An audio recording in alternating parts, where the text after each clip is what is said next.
पावसाळ्यात नाले तुंबून मुंबईत दरवर्षी उद्भवणाऱ्या पाणी साचण्याच्या समस्येला आळा घालण्यासाठी मुंबई महापालिका नाल्यांच्या काठावर उंच जाळ्या बसवण्याचा गंभीर विचार करते.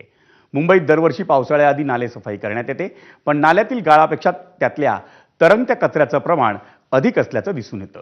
नाल्यालगतच्या झोपडपट्ट्यांमधून मोठ्या प्रमाणावर कचरा थेट हा नाल्यात टाकला जातो.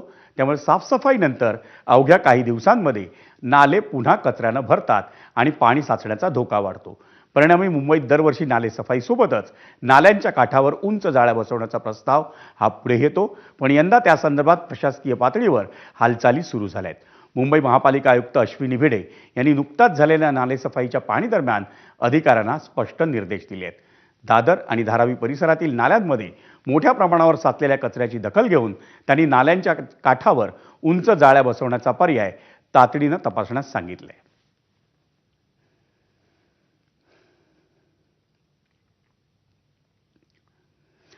नेरूळमध्ये खाडी किनारी जेट्टीला लागून उभारण्यात आलेलं अनधिकृत फुटबॉल टर्फ हे फ्लेमिंगोसह विविध पक्ष्यांच्या जीवावर बेतण्याचा धोका निर्माण झाला आहे.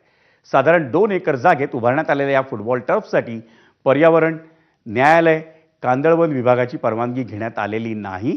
तसंच सिडको आणि वन विभागानंही या फुटबॉल टर्फमुळे निर्माण झालेल्या समस्यांकडे कानाडोळा केल्याचा आरोप